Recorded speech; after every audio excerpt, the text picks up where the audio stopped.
kematian yang kelima. Ingat, hidup kita pasti berakhir. Bukan soal apa yang akan kita bawa, tetapi pertanyaannya apa yang akan kamu tinggalkan dalam hidup. Kamu meninggalkan apa? Apa tidak ingin gitu meninggalkan karya? Ya. Bikin sesuatu yang monumental dalam hidup. Waktu kita datang ke dunia, belum ada program di otak kita. Nyaris semua datang tanpa upaya. Betul? Tidak minta digendong, digendong. Tidak minta susu, dikasih susu. Tidak minta bubur, dikasih bubur. Tidak minta diganti popok, ganti popok. Dulu seperti itu. Ya Allah. Kenapa kita sekarang jadi semua serba upaya? Dibangun upaya dan dihalangi oleh program yang kita inputkan di pikiran kita. Ini sains Bapak Ibu. Sains ya, rada gaul sedikit ngajinya. Ya. Makanya ngaji dengan saya, ada mikirnya kan? Pusing kan? Pusing kan? Oh, tadi waktu saya tanya setan di mana, pusing kan? Iya, setelah dijelaskan enggak kan? Dialami sebagai kesempurnaan. Bagi orang yang sudah mencapai peace, damai, apapun sempurna. Itu yang namanya syukur. Tidak mencari yang enggak, tidak mencari yang tidak ada. Dia menerima semua sebagai kesempurnaan. Tidak terjebak benar salah, baik buruk lagi. Semuanya sudah sempurna. Karena tidak ada pekerjaan Tuhan yang tidak sempurna. Karena Dia Maha Sempurna. Yang kedua, kebahagiaan agung, ketiadaan upaya, dan kemanunggalan. Kondisi non-dualitas, tidak terjebak benar salah, baik buruk. Bukan keterpisahan. Karena apa? Melampaui intelektual. Ini yang disebut dengan kedamaian yang melampaui semua pemahaman. Bapak Ibu, sekali lagi, pernah nggak mendengar dari batin, kamu kasih, pernah? Pernah. Tetapi kemudian si setan ini mulai memberikan masukan. Enak aja. Kamu kerja dari pagi sampai sore, udah gitu dikasih. Tambah lagi si setan itu bilang, enak aja. Cari alasan-alasan untuk tidak memberi. Pernah? Jujur ya, pernah? Pernah ya? Oke, ngerti sekarang siapa yang melarang itu? Siapa?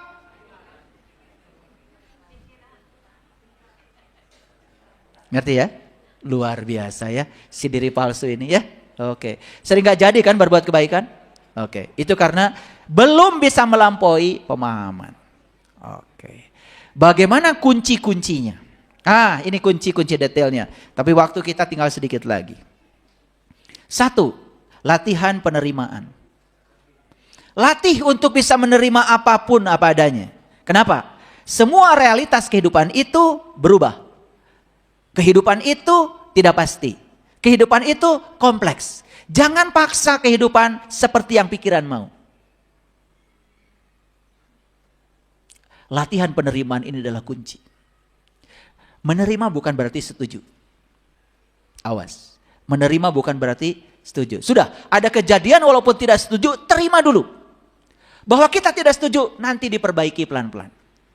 Jangan dari awal sudah menolak kejadian itu.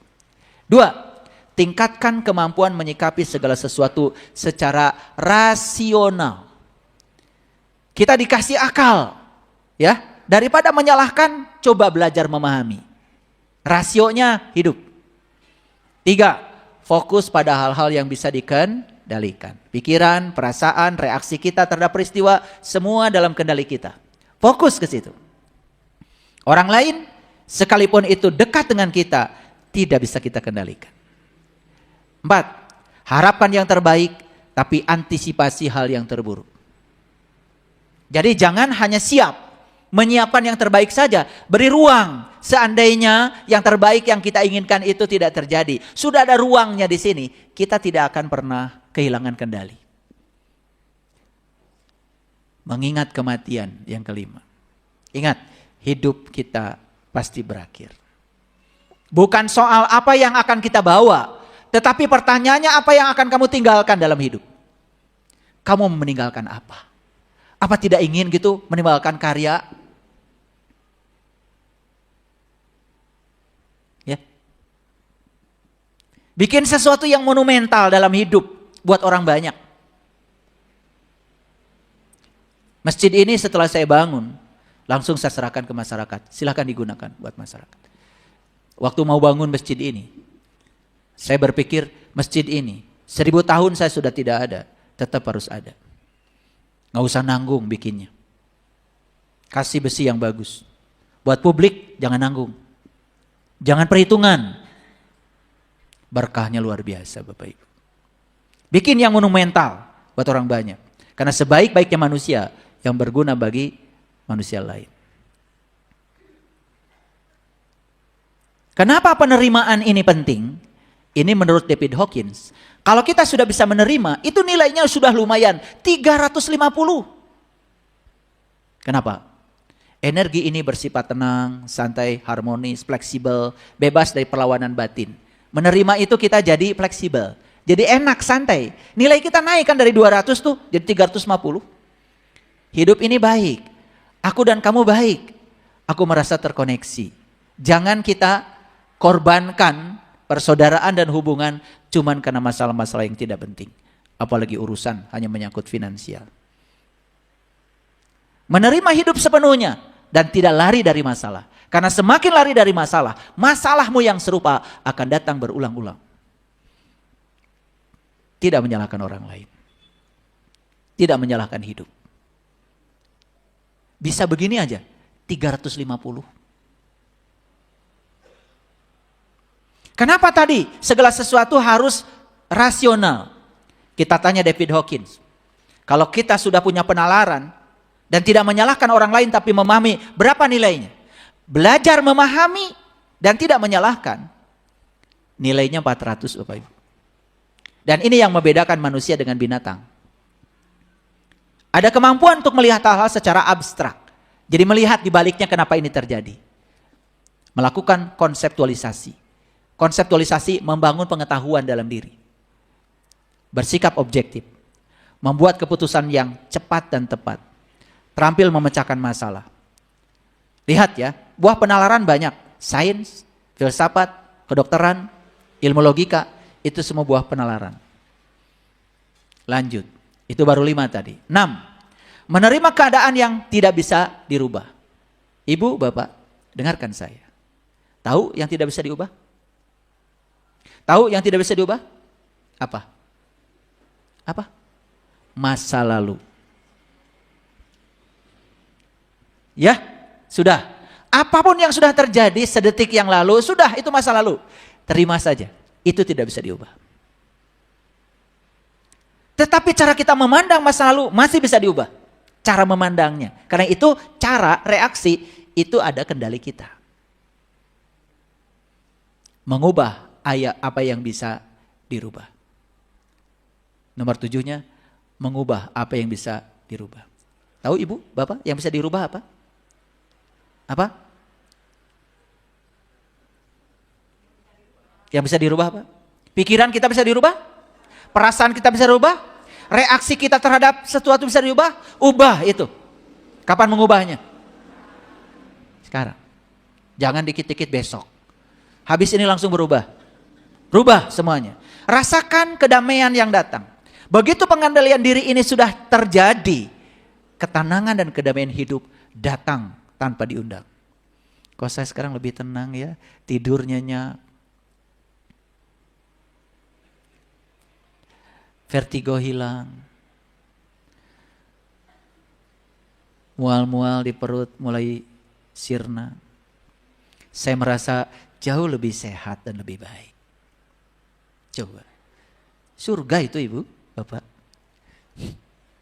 Ya. Kendalikan emosi negatif. Reaksi kita terhadap situasi yang negatif, kendalikan. Syukuri segala sesuatu yang dimiliki saat ini. Bapak Ibu, saya yakin tidak ada yang tidak kita miliki saat ini. Apapun itu, syukuri. Ya. Ya. Punya kaki walaupun sakit, syukuri. Boga sakit oge. Ini kakinya rematik, syukuri ya, syukuri. Sakit oge boga kene, ya. Paham ya? Ya. Telusuri itu rematik dari mana? Dari pikiran. Jangan gegabah membuat keputusan. Nih saya kasih tahu, Bapak Ibu kalau lagi marah, lagi kesal, jangan buat keputusan. Apalagi lagi berantem dengan pasangan, bikin keputusan. Udah itu pasti keputusannya salah.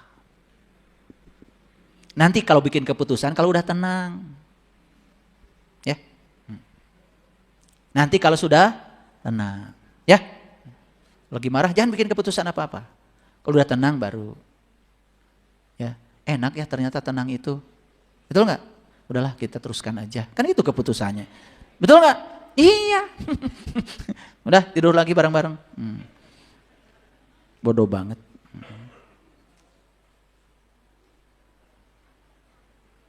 Sebelas. Hindari krisis identitas diri. Lihat saya semuanya. Semua kita ini terlalu sering menjadi orang lain. Lalu kita terasing di rumah kita sendiri. Jadi kita mengalami krisis identitas. Tidak tahu jati diri. Nah itulah pentingnya Bapak Ibu meniti ke dalam diri, tahu siapa sih saya ini sebenarnya. Itu kuncinya. 12. Kendalikan respon atau reaksi emosional terhadap kenyataan yang terjadi. Kontrol yang kuat. Ingat ya tadi, masih ingat ya cerita restoran?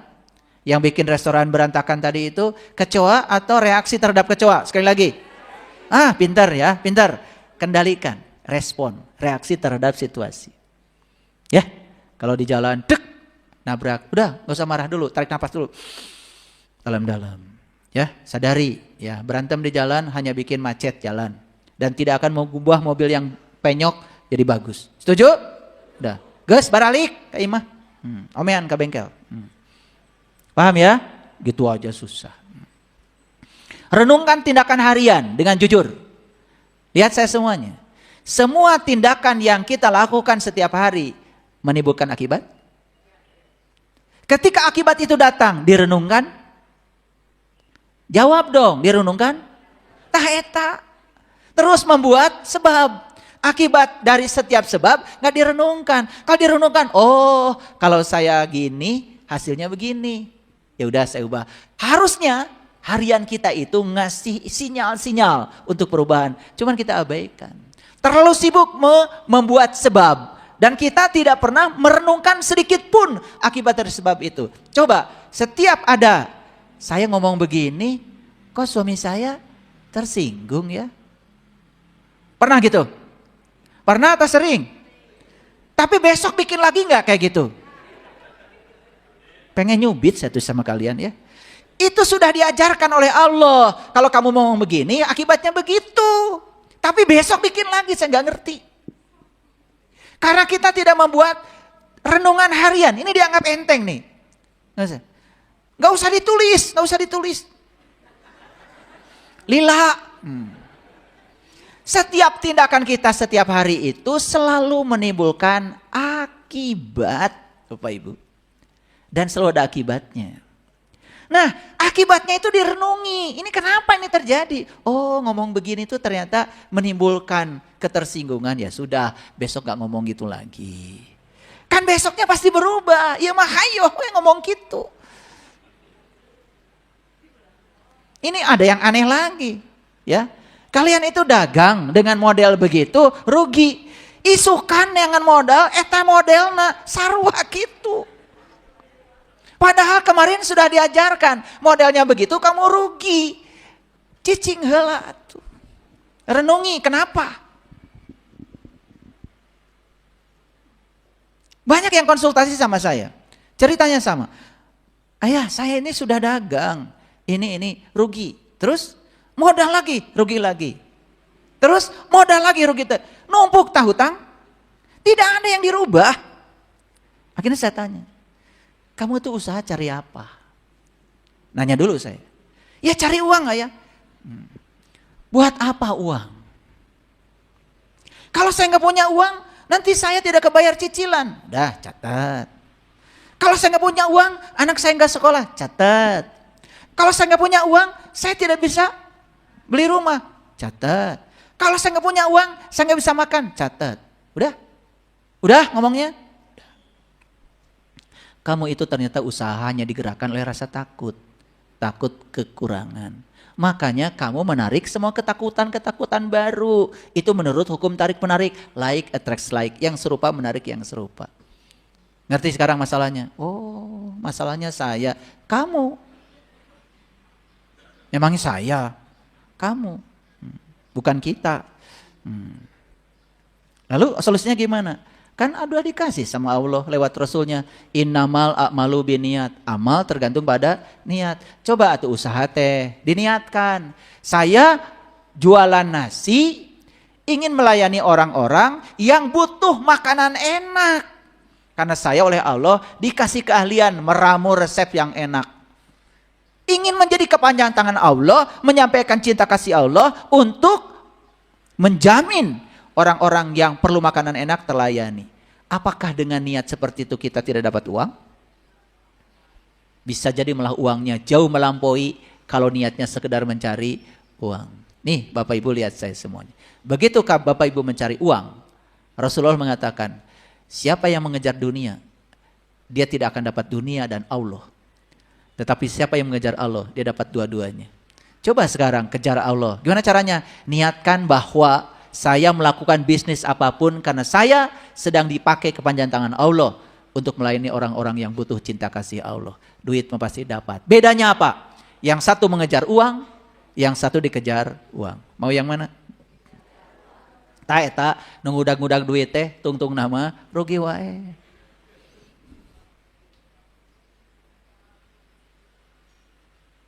Coba petani mau tanam padi. Ajak ngobrol dulu atuh tah pare teh norek dipelakeun teh. Padi, 1 butir pun saya tidak bisa membuat. Kamu luar biasa. Anugerah dari semesta buat aku. Sekarang akan aku tanam. Bahagiakan ya banyak orang. Tumbuh yang bagus. Ajak bicara. Tanam. Saya menanam kamu bukan semata-mata saya ingin uang.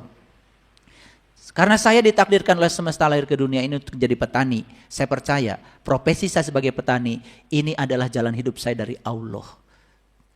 Jalan hidup saya supaya saya bisa pulang kepada Allah. Hidup saya menjadi berarti menjadi petani ini. Saya melayani orang-orang yang butuh layanan beras murah dan enak.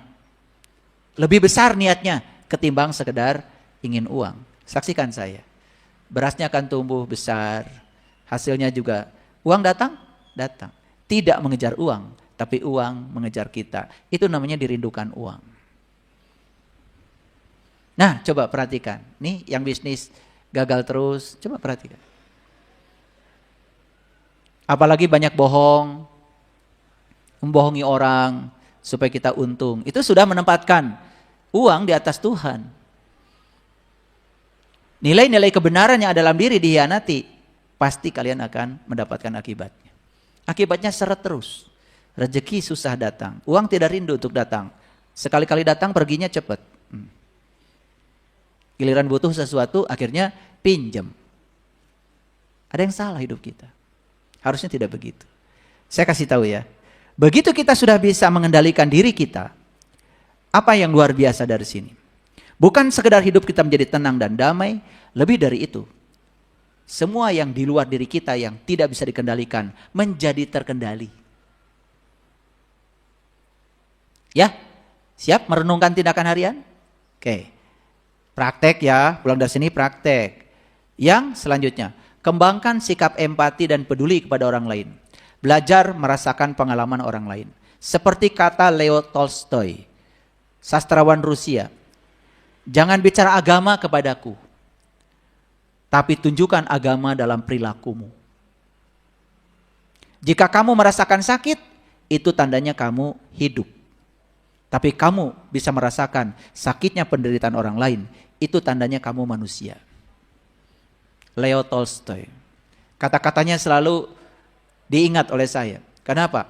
Kalau kita baru merasakan sakit, itu tandanya kita hidup. Tapi kita merasakan penderitaan orang lain dan kita berbuat meringankan penderitaan orang lain, itulah manusia. Dan untuk berbuat, berarti kita harus mampu dong. Dan untuk mampukan diri kita, layakkan diri kita, pantaskan diri kita. Sebetulnya, apa yang kita dapat hari ini, kita yang memantaskannya. Sering saya mendengarkan ucapan-ucapan, saya ini orang kecil, saya ini orang susah, saya ini sengsara. Itu doa. Bahkan di antara kita mungkin ada yang pernah mengucapkan kalimat-kalimat itu secara tidak sengaja. Atau ingin mendapatkan belas kasihan dari orang lain. Ingat, pikiranmu, perasaanmu, dan kata-katamu adalah doa yang sebenar. Dan yang terakhir, fokus pada hal-hal yang bermakna. Sekiranya yang dibicarakan itu hanya sesuatu yang menguras energi kita, udah tinggalkan. Lebih bagus diam. Ya, saya bicara itu kalau di sini aja. Kalau di rumah bagian istri saya. Itu istri saya. Di rumah saya nggak pernah ceramah lagi. Bagian Bunda Tati aja di rumah. Karena saya udah selesai di sini udah lebih dari 6.000 kata. Jadi saya udah sehat. Di rumah tinggal Bunda Tati ya, karena masih butuh 26.000 kata sehari. Jadi bagian istri saya. Itu kan enak kalau bagi tugas ya. Saya bagian bicara di luar, Bunda Tatia bagian di rumah. Di rumah saya mendengar aja. Karena ternyata perempuan tuh kalau didengar itu sudah solusi. Saya jarang, silakan tanya tuh saksinya. Ada Bunda Tatia di rumah. Jadi di rumah bagian anak saya, istri saya yang bicara. Saya diam aja di rumah. Karena sudah selesai saya di sini. Udah sehat saya bicara gini aja. Ya. Jadi kalian nih yang sebelah sini ya. Coba cari tempat di luar untuk bicara ya. Supaya kalian pulang ke rumah udah tinggal istri, ya. Istri kita perlu bicara 26.000 kata sehari, ya. Kalau enggak nanti bahaya itu, bisa stres. Ya, udah di rumah kalian nggak usah bicara lagi, ya. Paham ya? Udah teriak-teriak di kolam di mana gitu ya. Bapak Ibu senang sekali, ya. Judul kita udah tersampaikan. Pengendalian diri adalah kunci, ya, ketenangan hidup dan kebahagiaan hidup. Silakan dipraktekkan. Saya jamin, dengan praktek yang semacam ini dalam kehidup, kita bisa merasakan perubahan kehidupan kita menjadi jauh lebih baik. Ya, terima kasih. Assalamualaikum warahmatullahi wabarakatuh.